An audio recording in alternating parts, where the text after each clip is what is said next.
Good morning बच्चों। Indoria Gurukul school की online class में आप सबका स्वागत है। जैसा कि आप जानते हैं कि हमने विगत वीडियो में फूड ह्यूमन हेल्थ के बारे में, तो ये थर्ड पार्ट है जिसमें आप हम बताने को जा रहे हैं, यानी मिनरल्स मेल न्यूट्रिशन।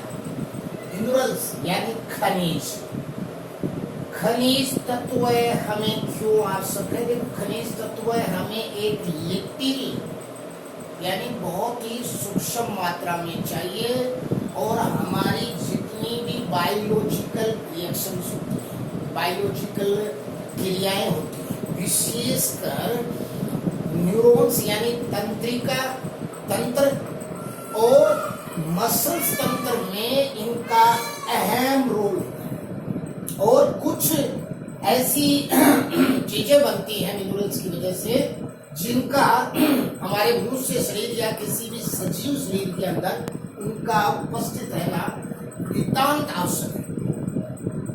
यानी ये सोच लीजिए कि इनके बगैर वो चीजें हमें वातावरण से प्राप्त नहीं हो सकती, तो इनका वहाँ उचित मात्रा में, अनावश्यक मात्रा में नहीं, उचित मात्रा में होना बहुत ही जरूरी है। तो अब हम बात करेंगे मिनरल्स क्या है, व्हाट इज द मिनरल्स। तो minerals are essentials nutrients that your bodies need to survive and carry out daily functions। हमारा मिनरल्स क्या काम करते हैं? बहुत ही आवश्यक पोषक तत्व है जो हमारी बॉडी की जीवित रखने की आवश्यकताओं को, साथ ही हमारी जो दैनिक क्रियाएं होती हैं, सुबह जगने से लेकर रात को सोने तक, और सोने तक की क्रिया भी जितनी भी होती है, फंक्शंस होती हैं, उनको एकदम सुचारू रूप से, एकदम नॉर्मल तरीके से करवाने में ये बहुत अहम रोल करते हैं। मैंने आपको पहले भी कहा था कि ऑनलाइन वीडियोस में बहुत ही संक्षिप्त में बताया जाता है, और ऑनलाइन वीडियोस में मैंने एक व्यू जनरेट किया कि मैन सोर्सेस, आप और मोस्टली बहुत सारी चीजें पढ़ेंगे और उसमें हर एक में आपको बहुत सारे सोर्सेस मिलेंगे। सोर्सेस का मतलब ये मिनरल्स किसको खाने से हमें प्राप्त होते हैं, तो उसमें मैंने मेन सोर्सेस किया है fish, meat, egg, milk, green vegetable, और मोस्टली ये सब प्राप्त होते हैं। केवल एक कैल्शियम को छोड़ दिया जाए तो उसमें मीट, एग्स का योगदान बहुत कम होता है। बाकी सब आपके मिनरल्स हैं, उनमें सब में आपको meat, fish, egg, milk and green vegetable का रोल होता है।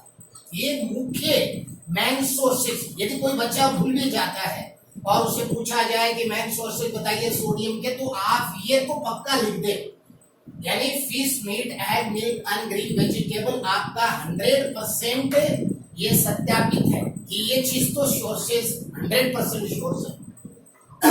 उसके बाद बात करते हैं कि सोडियम क्या काम करता है। नॉर्मल कहाँ से सोर्सेस है?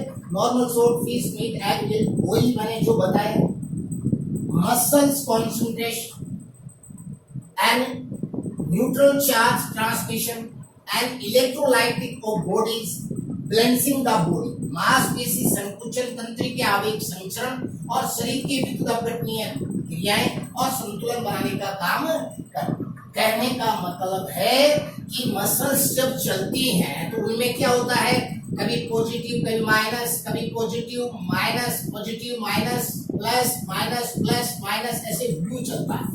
उस व्यू को एकदम लेवल चलाने का काम कौन करता है? सोडियम। यानी सोडियम ना हो तो मसल्स एंड नर्वस सिस्टम, जो तंत्रिका आवेश है, वो स्टेबल नहीं होगा। एक जगह से, जैसे मेरे यहाँ से टच किया, इस टच किए हुए हिस्से से ब्रेन तक आना और ब्रेन से वापस तक लेके जाने में जो आवेश संचरण होता है, जो तंत्रिका आवेश संचरण होता है, इसमें सोडियम का अहम रोल होता है। और सोडियम की यदि आपकी बॉडी में कमी होती है तो आपको स्पष्ट रूप से पता चल जाता है। मैं उसका संकेत दे सकता हूँ, जैसे आप खड़े हैं या आप बैठे हैं तो आपके पाँव में झंझनाहट होती रहती है, सर सर सर की आवाज आती है, सर सर सर सर, है ना। उसमें आपको ये मालूम पड़ जाएगा कि आप में सोडियम और पोटेशियम की कमी है। पोटेशियम आर वही प्रोडक्ट मटेरियल है जो कि आपको प्राप्त होते हैं, जैसे कि fish, meat, egg, milk and green vegetables में प्राप्त होते हैं। दूसरा, आप इसका वर्क भी, पोटेशियम का वर्क भी सेम ही वर्क है जो सोडियम करता है, बस एक और की ऑपरेट करता है वेरिजेंस सेलुलर फंक्शन, बहुत सारी कोशिकीय क्रियाओं में भी ये एक्स्ट्रा योगदान देता है। पोटेशियम और सोडियम का सेम रोल है, सेम ही सोर्सेस है, तो ये बहुत ही महत्वपूर्ण चीज है सोडियम और पोटेशियम का आपकी बॉडी में होना। और सोडियम और पोटेशियम यदि आपकी बॉडी में उचित मात्रा में है तो मैं आपको श्योरिटी कहता हूं कि उस आदमी को हार्ट अटैक भी नहीं आ सकता। 100% है कि सोडियम और पोटेशियम है तो उस आदमी को कभी लकवा नहीं मार सकता। मसल्स कंसंट्रेशन, न्यूरल यानी neutral charge transmission, electrolytic of bodies, यदि सोडियम और पोटेशियम आपकी बॉडीज में है तो आपको कभी भी पानी की कमी नहीं हो सकती, डिहाइड्रेशन नहीं हो सकता, आपको हार्ट अटैक नहीं हो सकता, आपको पैरालिसिस नहीं हो सकता। बहुत ही इंपॉर्टेंट रोल करते हैं इसमें। जिस फूड में सोडियम और पोटेशियम उचित यानी सूक्ष्म मात्रा में प्रेजेंट लेता है, जो डाइट में लेता है, उस आदमी को कभी भी पक्षाघात यानी पैरालिसिस, लकवा नहीं मार सकता, हार्ट अटैक नहीं हो सकता, डिहाइड्रेशन यानी उसको पानी की कमी नहीं हो सकती, कभी मूर्छा नहीं आ सकती। ये दोनों का काम। उसके बाद बात करते हैं कैल्शियम। कैल्शियम एक ऐसा मिनरल्स है जो फिश, मीट और एग से तो नहीं प्राप्त होता, लेकिन मिल्क और ग्रीन वेजिटेबल्स एंड जितने भी फूड पार्टिकल्स हैं इसमें, एग्स में तो ये प्राप्त होता है, यानी फिश मीट में ना होकर एग्स में है, लेकिन मिल्क और ग्रीन वेजिटेबल्स में इसकी प्रचुर मात्रा पाई जाती है। लेकिन मैंने एक शर्त बताई थी कि आपकी बॉडी कैल्शियम को तब तक एक्सेप्ट नहीं कर सकती जब तक आपकी बॉडी में विटामिन डी प्रेजेंट नहीं है। पहले ऋषि मुनि के जमाने में, हमारी आदि काल में हमारे ऋषि मुनि सूर्य उदय होने के बाद सूर्य दर्शन किया करते थे। इसके पीछे लॉजिक था कि सूर्य जब उदय होता है, उदय होने के स्टार्टिंग से लेकर फर्स्ट मिनट से लेकर 7 मिनट तक यदि आपकी बॉडी पर उस सूर्य की किरणें पड़े तो आपको जीवन में यदि इतना सा आप कर लें दैनिक क्रिया में, तो आपकी जिंदगी भर में विटामिन डी की कमी नहीं हो सकती, चाहे आप किसी सोर्सेस के थ्रू खाएं या ना खाएं। और आपकी बॉडी में यदि विटामिन डी है तो कैल्शियम चाहे आप किसी भी संस्थित रूप में ले लें, छोटे रूप में ले लें, चाहे थोड़ी सी मात्रा में ले लें, वो पूरी तरह अब्जॉर्ब हो जाएगा। और कैल्शियम अब्जॉर्ब हो गया तो आपकी हड्डियां और दांतें क्या हो जाएगी, मजबूत हो जाएगी। उनमें कड़क कड़क की आवाज, चट चट की आवाज, थकान सी महसूस नहीं हो। आज आप ज्यादातर डिप्रेशन में चले जाते हैं, थकान महसूस होती है, कर दर्द होता है, बदन दर्द होता है, हड्डियों में जॉइंट्स में दर्द होता है। इनके पीछे कैल्शियम जिम्मेदार है और कैल्शियम से बड़ी जिम्मेदारी विटामिन डी की है। यदि आपकी बॉडी में विटामिन डी नहीं है तो आप किसी भी हालत में चाहे कितना भी सोर्सेज कर लें, कितना भी मिल्क खा लें, कितने भी एग्स खा लें, कितने भी ग्रीन वेजिटेबल खा लें, चाहे स्पंज यानी पालक खा लें, आपको कैल्शियम नहीं प्राप्त हो सकता, आपकी बॉडी एक्सेप्ट नहीं कर सकती जब तक विटामिन डी नहीं हो। तो इसीलिए हमें सूर्य उदय के समय सूर्य दर्शन यानी अपनी बॉडी पर सूर्य की प्रथम 1 मिनट से लेकर 7 मिनट तक अपनी बॉडी को सेक करना चाहिए। उसके बाद आती है फास्फोरस। सेम है, लेकिन ये ड्राई फ्रूट, लीवर और किडनी यानी ये मीट से भी प्राप्त होता है, लेकिन ये कब एक्सेप्ट करेगा, जब आपकी बॉडी में कैल्शियम होगा। अब फास्फोरस किस बात पे निर्भर करेगा कि आपकी बॉडी में कैल्शियम यदि प्रेजेंट है तो फास्फोरस आपकी बॉडी में अपने आप एक्टिवेट हो जाएगा और वो हड्डियों के साथ मिलकर यानी वो हड्डियों और दांतों को कैल्शियम के साथ मिलकर मजबूत बनाएगा। तो एक दूसरे से जुड़ी हुई है। कैल्शियम एक्सेप्ट होगा विटामिन डी की वजह से, और कैल्शियम एक्सेप्ट हो गया तो फास्फोरस अपने आप ही लिटिल मात्रा में भी लेंगे आप तो एक्सेप्ट हो जाएगा और आपकी बॉडी में बोन और हड्डियां मजबूत होगी और आपको कमर दर्द, थकान, अनिद्रा जो बीमारियां होती हैं वो आप काफी कम हो जाएंगे। आज वर्तमान युग में हर 25 साल के बाद के बच्चे में थकान हो जाती है, हड्डियों में दर्द करने लग जाता है। वो सब कारण है कैल्शियम और फास्फोरस में होने की वजह से, लेकिन उस सब का कारण है विटामिन डी उनके फूड में प्रेजेंट नहीं है।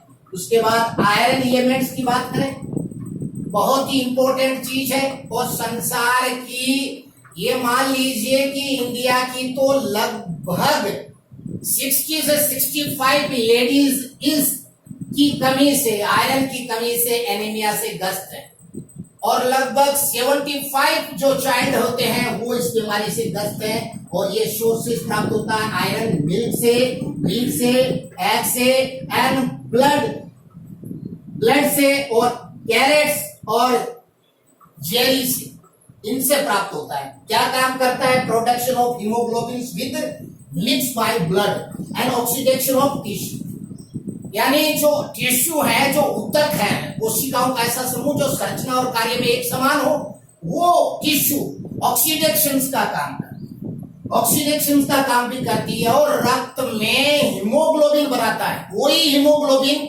जो आपकी रक्त में ऑक्सीजन की मात्रा को अब्सॉर्ब करता है, आपकी लंग्स से, वायु कुपिकाओं से ऑक्सीजन को एक्सेप्ट करके रक्त की आरबीसी, रक्त को ऑक्सीजन को एक्सेप्ट करती है। किसकी बदौलत? हीमोग्लोबिन की वजह से। 60% ऑक्सीजन हमारे शरीर की प्रत्येक कोशिका तक हीमोग्लोबिन के थ्रू पहुंचती है, ऑक्सी हीमोग्लोबिन के रूप में।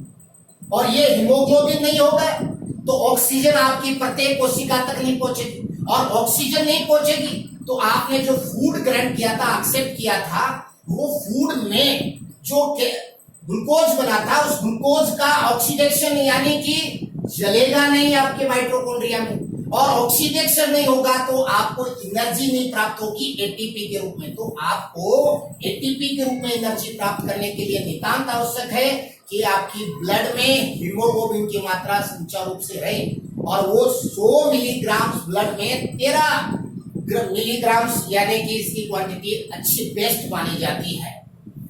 तो इसकी कमी से एनीमिया रोग भी हो सकता है। उसके बाद आयोडीन, सॉल्ट से, नॉर्मल ब्लैक सॉल्ट से भी हो सकता है, सी फूड खाने से होता है, ग्रीन वेजिटेबल, ये एक ऐसा सोर्स है जिसमें यानी सी फूड खाना पड़ता है, यानी समुद्री मछलियां, समुद्री जो प्रोडक्ट्स मिलते हैं उनको खाना। ग्रीन वेजिटेबल से भी मिलता है, और सिंधा नमक से भी प्राप्त होता है। प्रोडक्शन ऑफ थायरोक्सिन, ये आउटू ग्रंथि जिसे हम थायराइड ग्रंथि कहते हैं, उस थायराइड ग्रंथि के थायरोक्सिन हार्मोन को सीक्रेट करती है, और ये हार्मोन इतना अच्छा काम करता है कि जितना भी आपका कार्बोहाइड्रेट मेटाबॉलिज्म है, फैट मेटाबॉलिज्म है, प्रोटीन मेटाबॉलिज्म है, यानी मेटाबॉलिज्म किंग है, उसको आपकी बॉडी को पूरी तरह से क्या क्या काम करता है आपकी बॉडी में, यानी भ्रूणीय विकास करता है, यानी जो माँ बच्चे, जिसकी माँ के पेट में बच्चा है, उसका पूरी तरह से विकास करने का जिम्मेदारी किसका है? भ्रूणीय विकास थायरोक्सिन हार्मोन का है। भोजन का आशीकरण करने का काम थायरोक्सिन का है। शरीर की टेम्परेचर का नियंत्रण करना, यानी जिसे होम्योस्टेसिस करते हैं, उसका काम किसका है? थायरोक्सिन हार्मोन का है। यानी ताऊ का भ्रूण आक्सी हो गया, उपापचय दर यानी मेटाबॉलिज्म जितनी भी है, और मेटाबॉलिज्म में 2 प्रकार की होती है, यानी एक निर्माण वाली और एक विनाश वाली। इन दोनों क्रियाओं का नियमन करना आयोडीन पर डिपेंड है, और यदि आयोडीन उचित मात्रा में है तो थायराइड ग्रंथि का थायरोक्सिन हार्मोन सीक्रेट होगा। और थायराइड ग्रंथि की प्रॉब्लम आज लगभग इंडिया में 60 से 70% लोगों को है। तो इस प्रकार से ये मिनरल्स जो हैं इनके बारे में है कि minerals malnutrition shortage of any minerals nutrient for a long time in food item is said to be malnutrition. तो इस प्रकार से हम मेल न्यूट्रिशन की वजह से हमको ये दिक्कतें आ सकती हैं। आज इस वीडियो में हम इतना ही बताएंगे। थैंक्स।